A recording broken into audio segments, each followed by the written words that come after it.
especialista en energías y en cambio climático. Luca, perdóname si no doy tu título completo y si quieres presentarte un poco por acá, está muy bien, pero además de eso, pues un poco cómo viste esta idea, ¿no? Del regreso a los fósiles, de fortalecer Pemex más y de rescatar la soberanía, como dice Claudia Sheinbaum. ¿Se puede rescatar todavía Pemex para que sea la punta de la soberanía energética? Bueno, muchas gracias por invitarme. De antemano, yo soy investigador, soy geólogo, soy investigador en el Instituto de Geociencia de la UNAM. Bueno, mi impresión es que ahora tenemos un equipo más preparado, más serio que en el sexenio anterior, tanto en la Secretaría de Energía como en Pemex. Sin embargo, se sigue con esta narrativa de país petrolero, del petróleo como, digamos, palanca del desarrollo, ¿no? Aunque no se usa ya este tipo de expresión.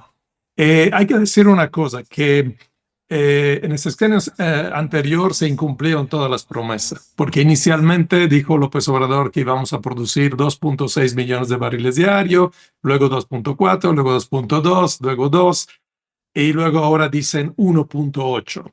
Esta producción incluso es inferior digo, es superior a la que se está produciendo ahora. En diciembre producimos 1.6, pero se dice que se va a alcanzar una producción de 1.8 a través de todo el sexenio, cosa que yo veo complicado porque lo que estamos pasando nosotros es lo que han pasado muchos países.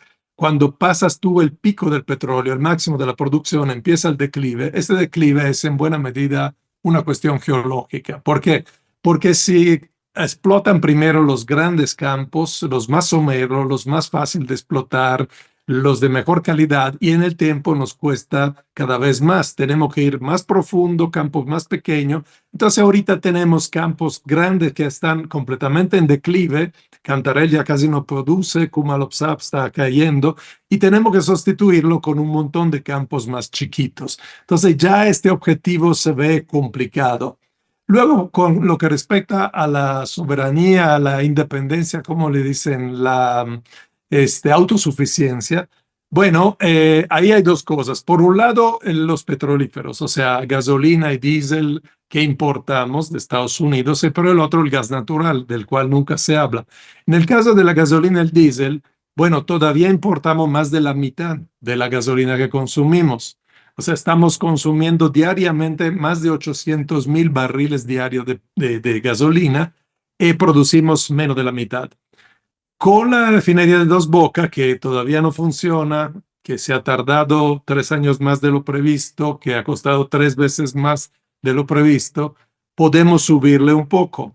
Si contabilizamos también la refinería de Deer Park, que está en Texas, que adquirió Pemex, le subimos otro poco, pero la verdad es muy difícil que podamos llegar a cubrir este consumo tan grande de gasolina. Y en el caso del gas natural, ahí de plano no hay ninguna estrategia. Claro, se piensa subir un poco la producción, pero importamos una cantidad bárbara de gas.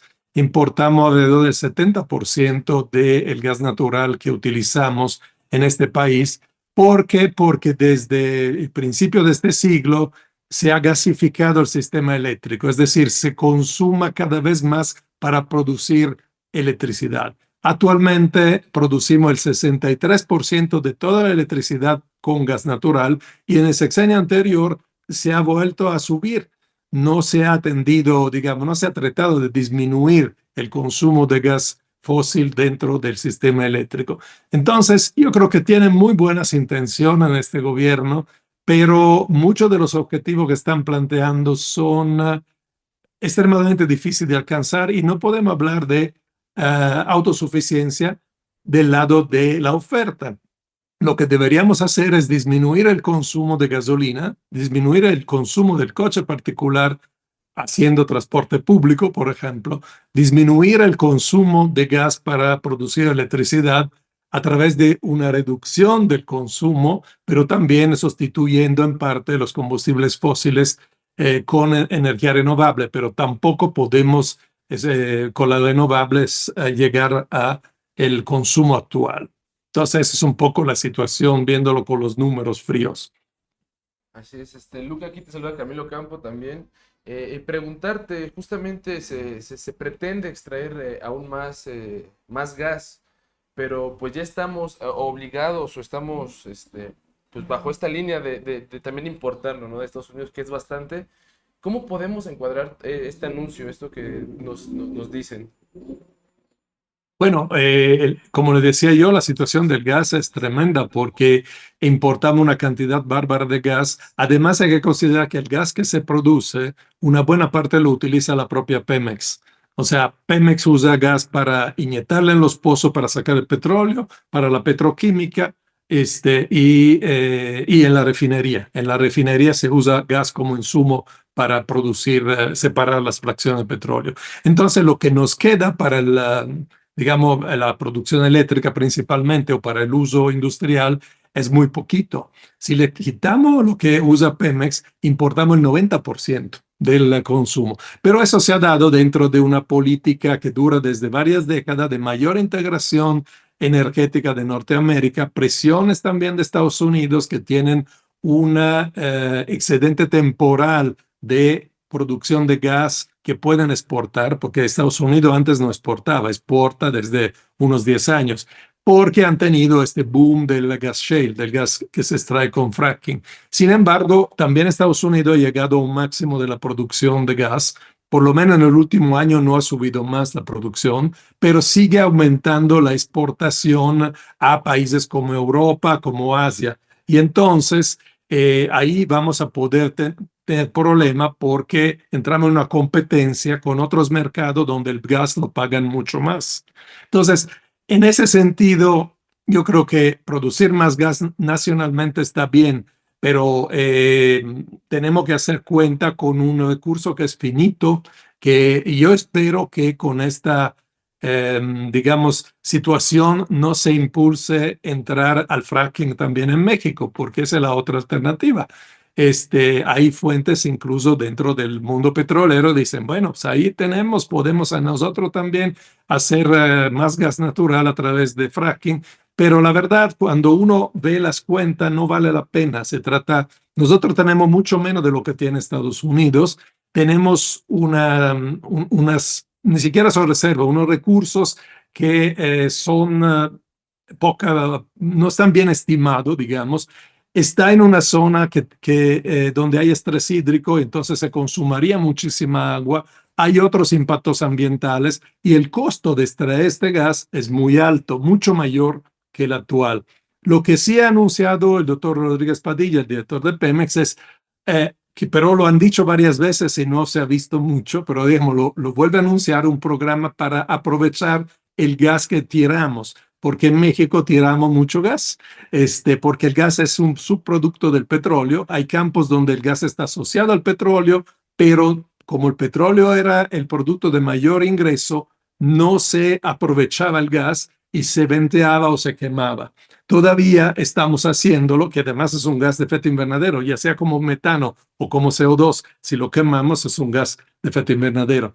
Todavía venteamos y quemamos mucho gas, entonces si pudiéramos aprovechar al menos este gas, tendríamos una doble ventaja, ¿no? Por un lado, disminuir las emisiones, por el otro, recuperar un poco de gas con el cual, le digo, se hace energía eléctrica y que es también la manera más rápida, más eficiente de balancear la producción eléctrica variable de solar y eólico, por ejemplo. En todo el mundo se usa principalmente centrales de ciclo combinado con gas para producir cuando no hay generación eólica y solar. Este tema que tocas del venteo es algo que a mí me gustaría abordar más a profundidad, porque en pie de página hace un par de años publicamos junto con la Heinrich Böll, esta organización alemana ambiental que tiene presencia en México, un reportaje sobre todos los gases fugitivos de las empresas de Pemex, ¿no? Que se les van y que no se reportan como metano en la atmósfera. Entonces, ahora que lo anunciaban, yo me preguntaba, ¿y qué es mejor? O sea, dejar que se ventee y que se vaya como metano a la atmósfera o pues sí, no, al aire, o más bien quemarlo y que se vaya como dióxido de carbono y como otras cosas, ¿no? Ambientalmente, ¿cuál es más Eh, problemático? Ambos son, la diferencia cuál es, el metano es mucho más poderoso como gas de efecto invernadero que la CO2, que el dióxido de carbono. Sin embargo, dura mucho menos tiempo, o sea, se degrada más rápidamente y entonces el tiempo de residencia dentro de la atmósfera del metano lo podemos contar en días, semanas, no recuerdo, mientras la CO2 se tarda muchísimo a poderse absorber, ¿no? Entonces, o sea, en ambos casos es negativo. Pero además tenemos que recordar que no es solamente esos dos gases de efecto invernadero que tienen que preocuparnos, son también, por ejemplo, los óxidos de azufre. Estos se dan porque el petróleo mexicano contiene bastante azufre y entonces, sobre todo en la refinería o en la termoeléctrica, sobre todo en la refinería se produce mucho dióxido de azufre. Y eso es muy tóxico a nivel local. A lo mejor no tanto como gas de efecto invernadero, aunque sí lo es, pero puede provocar efectos importantes a la salud de las personas que viven en áreas aledañas a terminales, digo, a refinerías, por ejemplo. Y México, hace unos años, recuerdo que había un estudio que publicó Greenpeace, donde se decía que México era el cuarto emisor a nivel mundial de óxido de azufre. Entonces, también tenemos que dar cuenta de esto. El problema cuál es, si queremos ser autosuficientes y refinar más, la refinación es sucia. O sea, la refinación produce más CO2, más emisiones, posiblemente también de metano, más emisiones sobre todo de óxido de azufre. Y de hecho, en el último sexenio ha ido aumentando tanto el óxido de azufre como la CO2. Entonces, Pemex dice también que quiere hacer las cosas de manera sustentable, más limpio, etcétera. Pero eso implica, es casi imposible, digamos, si uno aumenta el volumen de petróleo que procesa y sobre todo el costo es muy alto y Pemex está muy, muy endeudada, tiene un problema muy serio, casi, casi para sobrevivir de un punto de vista financiero. Entonces, todo esto se junta y tenemos una situación donde, aunque sí hay buenas intenciones, en la práctica va a ser muy complicado. Sí, justamente también comentar un poco, ya casi para ir finalizando por el tiempo que tenemos, pues es esta parte de cómo podemos despegarnos un poco del gas, en este caso en México, que estamos preparados, qué es lo que conlleva, si me pudiera contestar. Pues mira, muchos dicen que el gas es un combustible de transición hacia un mundo donde ya no utilizamos combustibles fósiles. El gran problema es, como yo le decía al principio, es que si nosotros queremos mantener un sistema eléctrico que donde siempre hay, cada vez que nosotros enchufamos algo, hay electricidad, en algún momento, en algún lado, se tiene que producir más energía eléctrica con las fuentes renovables, digamos que pueden crecer más todavía, que son justamente eólico y solar, no podemos controlar la generación. Podemos almacenar algo a través de baterías, pero eso tiene un costo muy alto. Podemos utilizar otro método de almacenamiento. En el mundo se usa mucho, por ejemplo, esto de utilizar el excedente que se genera de electricidad eólica y solar para bombear agua y luego volver a regenerarla como hidroeléctrica. Pero eso es poco. En todo el mundo se usa el gas justamente para compensar cuando baja el sol y cuando no hay viento. Entonces, es un tema muy crítico, no es tan sencillo como plantean algunos, que todo podemos vivir solamente con eólico y solar. Si lo podemos, si queremos realmente un mundo 100% renovable, necesitamos reducir fuertemente los consumos energéticos.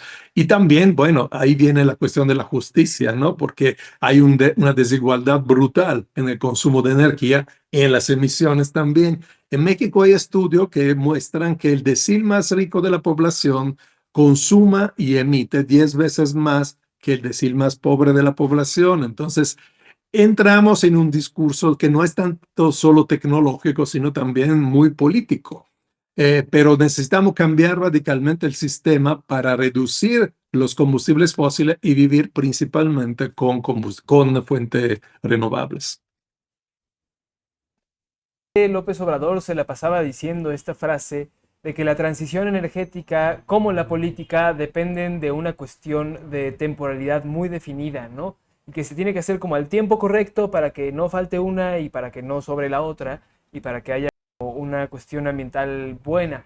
Para esto, él decía, se necesitaba la soberanía energética y había que perseguirla. Ya al principio de la entrevista nos decías que no se habían cumplido las metas en ese sentido durante el sexenio pasado. Entonces, la pregunta iría como en dos sentidos. ¿Se podría lograr esta transición, más bien esta eficiencia energética con el plan que se tiene? ¿Tú crees que se pudiera lograr? Y si sí, sí, o si no, pues después, ¿cuáles serían los pasos que necesitaríamos ir dando? No sé si descentralizar la generación eléctrica, fomentar más otros tipos de generación y de distribución, para ir dejando atrás esta economía petrolizada, como dicen algunos.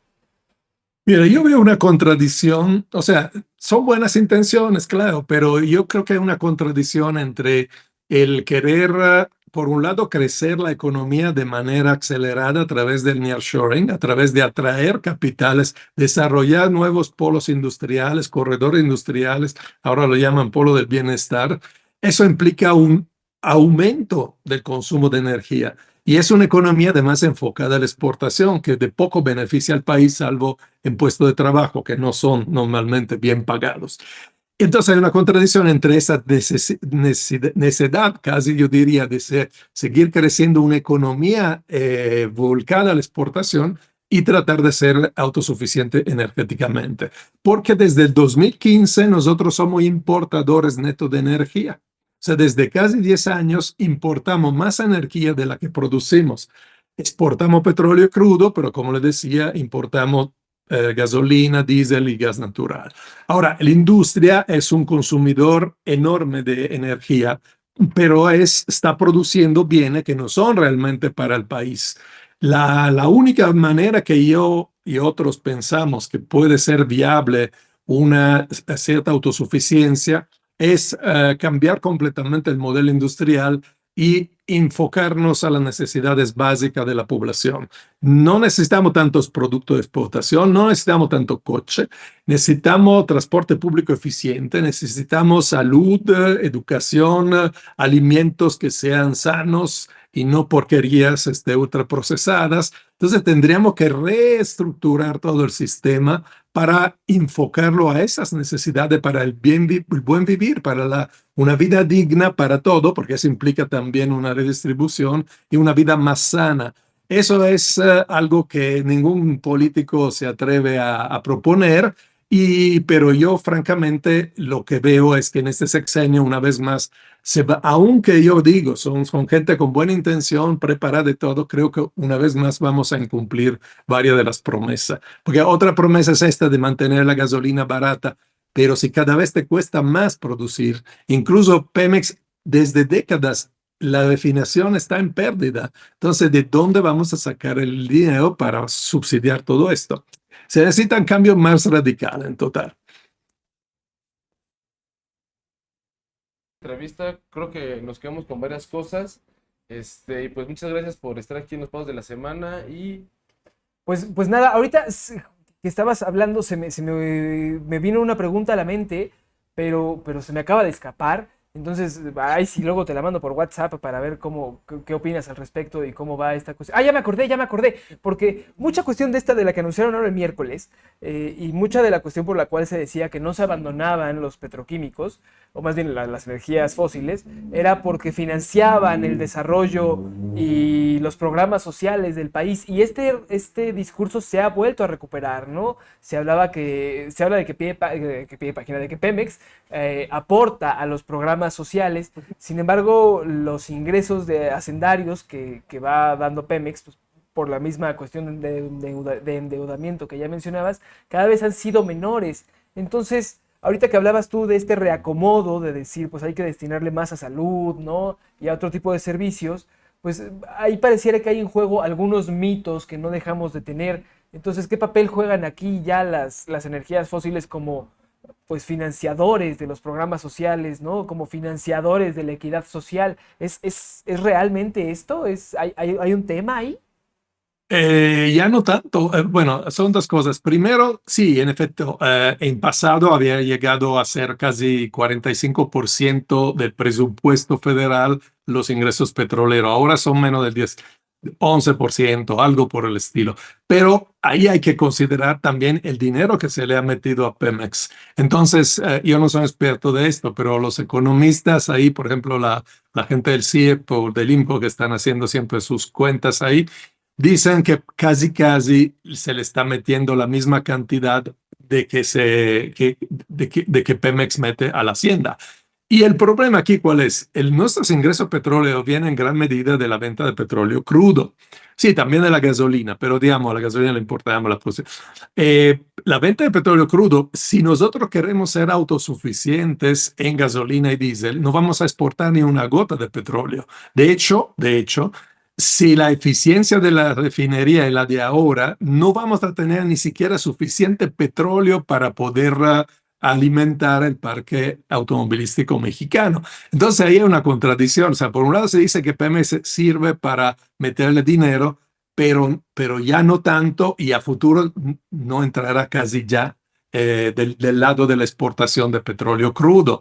Entonces, mi opinión es que deberíamos ir a un redimensionamiento, un desescalamiento. A fuerza tiene que reducirse Pemex, porque además tiene la misma estructura de cuando producíamos 3.4 millones de barriles de petróleo. En el 2004, hace 20 años, baja la producción y la estructura en términos de jerarquía, incluso de nómina, es casi la misma. Entonces, pues los costos se van a a las estrellas. Es difícil, es muy difícil hablar de reducción, incluso de personal. Necesitaríamos ahí negociar con el sindicato de Pemex, que es todo un reto, pero pues la realidad es esta. Entonces, yo creo que mucho mejor haríamos en reducir mucho el tamaño de Pemex, que es estratégica porque todavía el país depende 80% de los combustibles fósiles, digo, de gas y petróleo, pero en un plan de reducción progresiva y en el mismo tiempo tratar de hacer todos esos cambios fundamentales, radicales que yo les decía, para poder tener una viabilidad sin combustibles fósiles. Muchísimas gracias por estos minutos, gracias por estas explicaciones que creo que son muy necesarias ahora que hablamos de transición energética justa, sobre todo, y de lo que eso implica. Estamos en contacto y pues nada, muchísimas gracias, Luca Ferrari, investigador del Instituto de Geología y parte del colectivo México Sin Fósiles. Sí, gracias, saludos.